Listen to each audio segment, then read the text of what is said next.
This program is produced by Eagle Mountain Apostolic Resource Center. To find additional episodes of this program, as well as other content, visit eaglemountain.tv.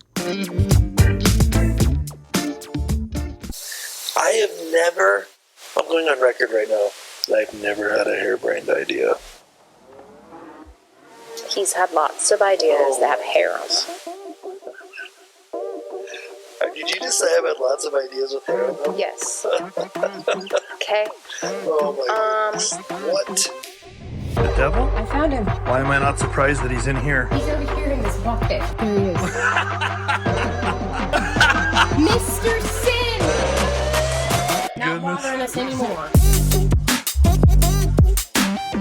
How are you doing there, Foxy? Such a beef wit. Do you know who you're talking to? I'm Mr. Sin. You can't talk to me like that. You don't have to be rude. I said beef wit. Beef wit, that's even worse. No, I'm not a fan of that, but I am a fan of finding out what you're doing after this show. Maybe we could go grab some drinks or something. What do you say? No thanks. Hey everyone, welcome to Together We Build. My name is Chris Behnke. I'm here with Prudence O'Haire and the wonderful, magnificent Buckley, who has had a recent haircut and has these really fabulous eyebrows, these visors. What do you call them? They're advisors. Advisors? Advisors. Only you would even get Lloyd and Rico. Lloyd. So just so I understand, you have actually named these eyebrows. Yep. Mm-hmm. Lloyd and Rico, and they're his advisors. Right. Not visors. Can you advisors. just help me understand what in the world you're thinking? No. Why not? There's no way. There is no logical There's sense no way any to of know. it. Sorry. There's no way to know. Okay. Well, we're going to get started here in just a second, but we're almost done. Did you know that we're almost done with animal trivia? We've reached the bottom of the Yeah, list. when There's you said I want to nothing do more to when learn you about said animals, I want to do animal trivia. okay. When you said that, I found 100 animal trivia questions from some random website, and we've been going through that, and we have 97, 98, 99, and 100 left.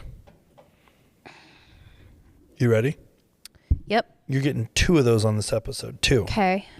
Divvy them up. Here you go. Question number 1. Mm-hmm. Now, after all of this, Okay. I cannot have you drop the ball on this, okay? Mm-hmm. Okay, here we go. What is a group of pigs called?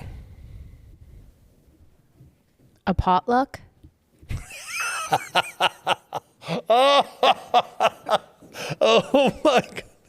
Oh my goodness. That is the best of all the animal trivia. It was worth it just to have you give that answer. A potluck. Swine. Drift. Oh, Yeah, potluck is A drift. 1,000 times better of an answer. 1,000 times better. Okay. Second question. By the way, you get extra credit and you get that correct, even though it wasn't correct, just because potluck is so good. Okay. What is a male turkey called? A male turkey. Not a group of male turkeys, just a single man turkey. it's a Rudy. A Rudy. Yeah. That's also a really great guess, but it is a gobbler. Gobbler? Yeah, gobbler. You have to say it like a villain. Gobbler. I thought that was just a term for No, it's the gobbler. Thanks. I think the thing you're talking about that you call a gobbler is a made-up word that's not real. Gobbler and Let me ask Jason. what did we say the Jason, group that of thing pigs that were? turkeys have, is that called a gobbler? No. No, it's not. See, the jury's in. That is a made-up word. Okay. But it's not totally made up because it's actually the name for a male turkey is a gobbler. But you have to say it, the gobbler. And a group of pigs is called a drift. A drift. But it should be called a potluck, That's 100%. weird. Should for sure be called a potluck. That is the best answer I think I have ever heard. Okay, so there's just 2 more left. We'll have to do on the next episode. There's just 2 more left. We're going to get into this topic of fear, and I'm super excited about it. But we can't do that until we Is this a vocabulary word? This is a vocabulary word. Oh, wait, I never and hit the cheers. Here's what you get for potluck. That's for you, Bucklington. Okay, what do you got? Well, first of all, I just said and we're really working hard to eradicate The problem this is word. if you call it out, I know. then we're going to stumble over saying But the folks out there will be amused by it, okay? So we're working by the end of season 3 to have eliminated Yes. I think this is like episode 24. I'm not sure exactly, right around there. So we've got just a few left to fully eliminate the ums. Is it just or is it any kind of Well, mostly filler word? Mostly just that. Mostly just ums? That word. Don't say it. It helps you to keep going. If you say it, the gobbler is going to come around the corner and hit you on the head with a tack hammer. That would be fun. All right. What's the All right, word? so we're going to just go over a couple of words that you should know to sound smart. Essential words every sophisticated person should be able to use. I love that. So some of these I don't feel very much like a sophisticated person because I can hardly pronounce them. But this is a great book because... Maybe you need a couple advisors like Buckley has. Yeah. How about the word paucity? Do you know what this word means? Paucity? Paucity. Paucity. Have you ever heard of it? Yeah, I think that's what it means when a beaver is swimming on its back. Okay. So paucity is a noun. Paucity. Back swimming. A lack of something, a small supply or limited selection. So this would be my hair is sitting in a paucity situation. Well, yes. Wait, how do we use it? Okay, here's the sentence that they gave. It is very strange and very melancholy that the paucity of human pleasures should persuade us ever to call hunting one of them. So that sentence, okay. No. The sentence is getting a no. Oh. Our no is out of batteries. Sounds like it's got It's some the problems. gobbler. That's the gobbler. That's what the gobbler sounds Okay, like. so No, that sentence is absolutely ridiculous. Read it again. it is very strange and very melancholy that the paucity of human pleasures should persuade us ever to call hunting one of them. That sentence is melancholy. Okay, the paucity of my hair is A lack of acute something, a to small everyone. supply, or limited selection. So Yes. we might say this about definitely limited selection. many things. Things that are priced well at Whole Foods. Yes. Yes, that yes. By the way, you definitely. said so let's try to keep those to a minimum, please. Right. Anything that starts with you. We are looking for a paucity of us right now. And And it's out. or Okay. the gobbler is going to come around the corner and hit you on the head with a hammer. How about Just try getting it out. perfervid? Perfervid. Yes, that is what it means when a beaver swims backwards on its back. Paucity. I need to write this Only down. in lakes. No. Perfervid is an adjective. It's overly intense and passionate. Oh, that's me. Overblown and dramatic. No, that's not me. Perfervid. Use it in one of their ridiculous sentences. Okay. We laughed at the distastefully perfervid love letters that Roland sent to Germaine. Is that two dudes' names? No. Well. Germaine is a female. Or her or she? Well, I assume. Perfervid. Paucity. Paucity. A lack of something, a small supply or limited selection. Are you taking notes on this? Yeah, I am. Wow. Because I actually do want to learn new words. Yeah. Okay, and perfervid, overly intense and passionate, overblown and dramatic. So instead of using the term dramatic, Chris, you can say perfervid. You don't have to be so perfervid. Oh, she is so perfervid. That will get you a gong. That'll get you there. All I can say is it's totally fake news. Perfervid. It's made up stuff. Exactly. He's talking about something perfervid. He's definitely perfervid. All right. Is that it? Yeah. Okay, that was amazing. Amazing.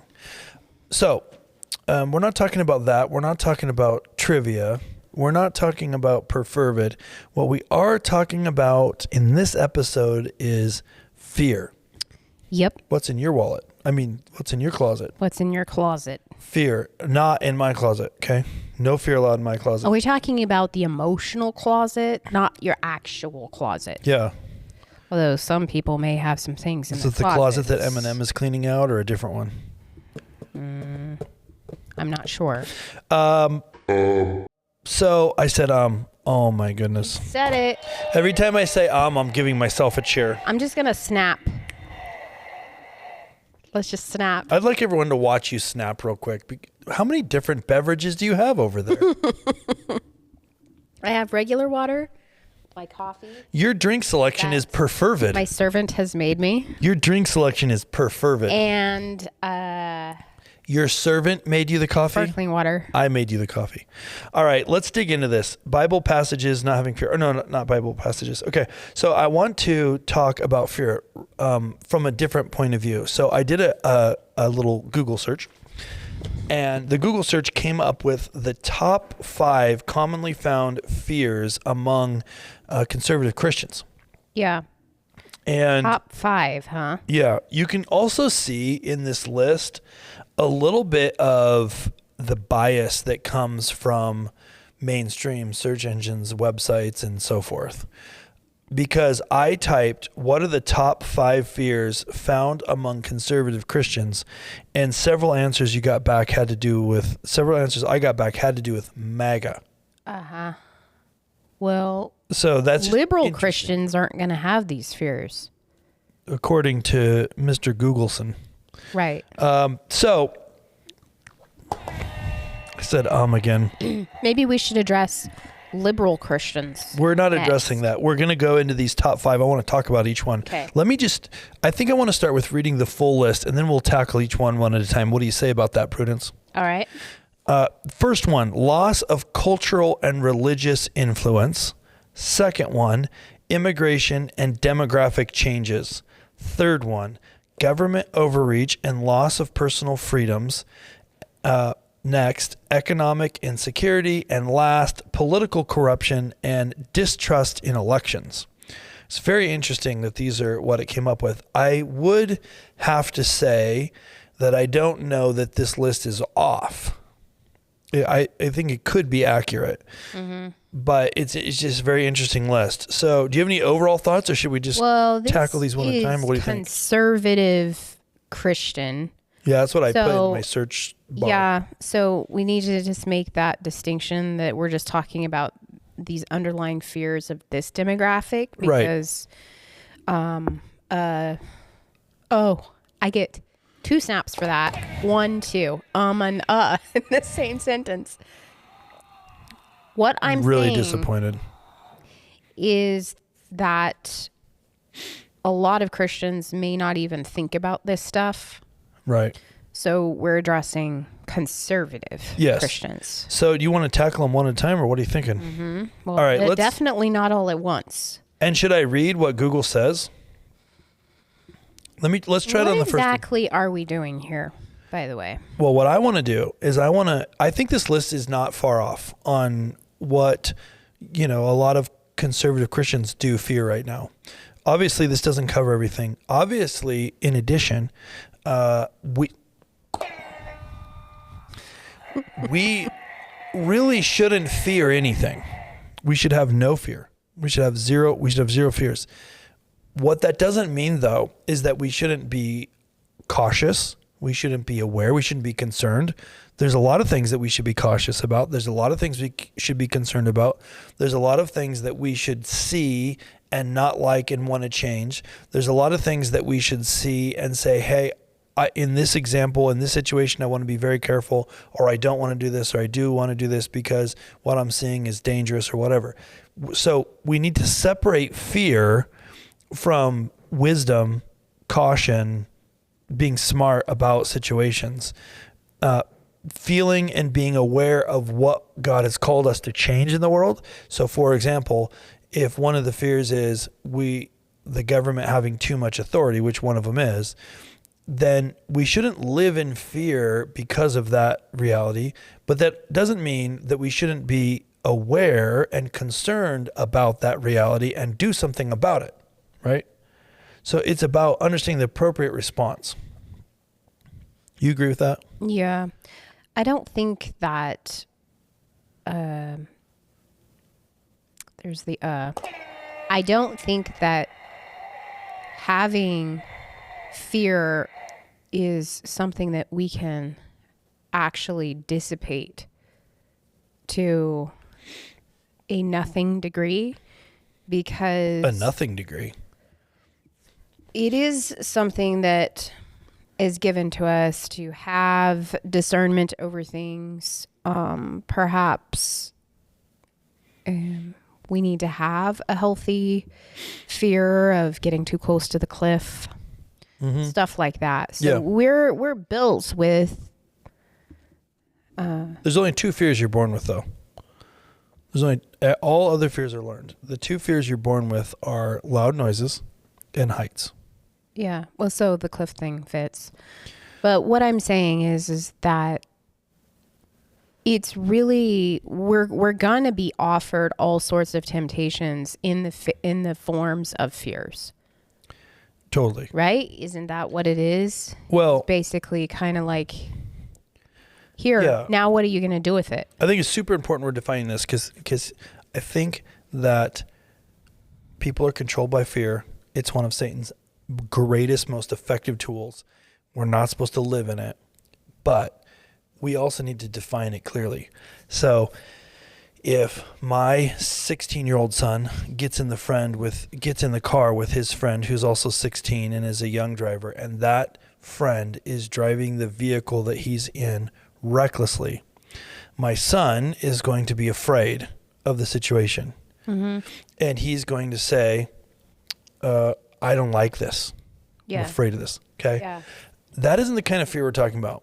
I would actually say that's really not fear. That's a concern and awareness of the situation I'm in, that the Lord has given me discernment to stimulate me to make a smart decision. So in that case, you should say, hey, Mr. Friend, pull over, let me out. You're driving like a maniac. I don't feel safe right now. So that would typically be defined as fear. Oh, he's fearful. So I think if you look up a Webster definition of fear, it'll probably fit. But that's really not the fear we're talking about. That, I would say, is actually wisdom, discernment, concern for the environment, and making a smart choice based on the data that's available, which is, this is reckless driving. I need to get out of the car. The fear that we're talking about would be, I believe from that experience, it is not safe for me to ever get in the car again with a young driver. That's living in fear because of a bad experience. And a lot of people might go, that's ridiculous. Of course we shouldn't do that. The problem is a lot of people do decide things Shouldn't we like that. also consider that fear is really largely a figment of our imagination? Fear is faith in the unrealized bad outcome that we've identified. So fear is simply faith. I have faith in the unrealized negative outcome that may come from this. So in the car example, it would be, I have faith that I'm going to get into a bad car accident. I have faith in that, and that is preventing me from getting in the vehicle. So that's what that is. Now, you have to distinguish that. It might be wise to not get in the vehicle. So you say, this driver has a proven track record of being a poor driver. I'm going to make a decision to not get in their car. That's wisdom.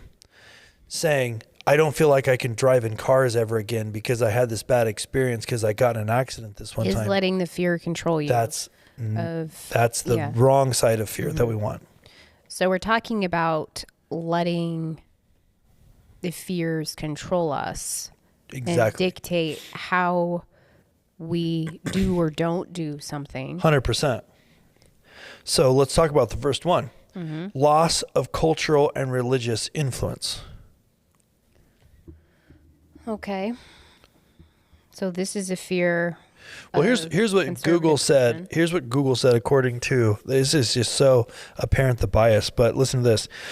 Loss of cultural and religious influence. I believe that's I believe they got it right. That is a fear of a lot of conservative Christians. Here's what they say about it, though. Google does. Many conservative Christians and MAGA supporters fear that the decline of Christian values and cultural influence in America.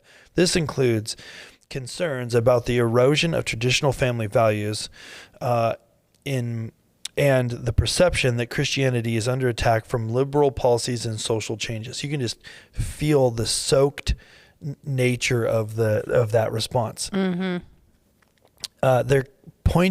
shining a light on that as if that is a really horrible thing. And I would say that we should not fear the loss of culture and religious influence to the point where it is negatively affecting our decisions, like we've been talking about. We don't want to be living in fear. However, we do want to have a healthy concern for what's happening in our nation. Yeah. The nation was founded on biblical Christian values and has enjoyed the success of that foundation that has been greater than any nation that has ever existed, with the potential exception of Solomon. That's it. So the kingdom principles that God has outlined, that our country was founded on, have afforded us the success that no other nation has ever been able to experience in all of humanity. Now, I don't mishear me, don't misquote me. I'm not saying that everything about our founding fathers was flawless. I'm not saying everything about the way the country exists and the way people manage it is flawless. There's all kinds of things that need to be improved. But generally speaking, this country was founded with Christian values, and those are being eroded, and that is a reasonable thing to be concerned about. Okay. So let's address what do you do with the concern, with the fear that this is going away? What should we be doing with this rather than twiddling our thumbs, basically getting just upset and angry at what is happening? Are you asking what our response should be? Yeah. How do we work through this? So we've been talking about, the fear. We don't want to respond in a way of fear where the fear is controlling us. However, what is the right response? And I would say, I'd love to hear your thoughts on this, Prudence, but I feel like obviously I believe every single person is called to one or more areas of influence, one or more areas of society. Some people call this 7 mountains and so forth, but basically at the highest level, it's God has designed us on purpose for a purpose to go make disciples of nations, to bring his kingdom to the world. Yeah. And if we're called to like a sphere of government, then we should be directly impacting government. But what if we're not called to the sphere of government? This is still something that's concerning. And what I would say, there's probably a whole bunch of things, but right off the top, we need to be aware of what's actually happening. Yes. We all have a responsibility to be aware of what is happening in our society. Yeah. And we are going to be ineffective. You had 2. We're going to be ineffective at making a change towards kingdom principles if we're unaware of the enemy's devices. So it does need to start with being aware. Yes. Also being aware of where you're called to help support our society, our country, your state, or whatever it is, needs to also be in the we need to figure out, well, what am I supposed to do about this? Am I supposed to be doing something about this? Yeah. And taking actionable steps. Yeah, 100%. To get the job done. Yes. Let's not sit and whine and carry on about how these things are being taken away. Let's put some action behind fixing the issue if there is an issue to fix. Yeah, I believe and what I hear you saying support is each other. we need less finger pointing, more action. Yes. I think that it's easy for us to believe that we can do nothing because we're just a stay-at-home mom or someone who, well, that's the mindset, Yeah. is believing that we're just this person. Yeah. When in fact, each of us is actually a lighter with a fire at the end. Oh, yeah. We are a matchstick with a fire that can burn down a forest. Oh, yeah. I believe that it is an actual curse. The justa is an actual curse that the enemy uses to convince you that your station in life, your influence, who you are, actually doesn't have the ability to affect change because you're just a stay-at-home mom, or you're just a barista at Starbucks, or you're just a this, or you're just a that. And by the way, every person has a justa. You could be president of the United States and say, well, I'm just the president of this one country. The justa curse kind of goes at every single level. And it's actually a complete lie, because here's the reality. The reality is that God has purposed every person to play a role. Those roles all have to work together. So we actually need to connect together, and through the connection together, we have incredible strength. This is a very simple, and not biblical all of principle. us are called to eradicate a lot of this, to correct, if I may use that term. Right. Not all of us are called to jump into the court systems or to be the lawyer that brings it to the courts. Totally. But we're all called to be aware and responsible in that format, to have discernment, to have wisdom, and to know when and where we can support the person that is attempting to do this. Right. Because we have to come together as a support system. Right. Right. 100%. I think that we have to be careful to not say, well, that's not my job. Because I think a lot of times this may be, might not be called to some specific thing for your whole passion, your whole focus of your whole life. That doesn't mean that you don't also bear some responsibility for affecting change. Being aware, understanding what's happening, being playing the role and participating at the level that you can where you are. So, for example, everybody needs to vote. A lot of the things that are on this will be tied back to this whole list, will be tied back to political agenda and so forth. So most of these things can be affected through voting, can be affected, and even if there's not a specific law, can be affected through the voting of the right representatives to be put in place to actually affect change in the right direction. But even more important than that is being aware and making sure the people in your circle are also aware of what's really happening. Because let's be real, most people vote like they shop for wine. You know how most people shop for wine? Because very few people know anything about wine. So most people don't drink a lot of wine. They don't know anything about wine.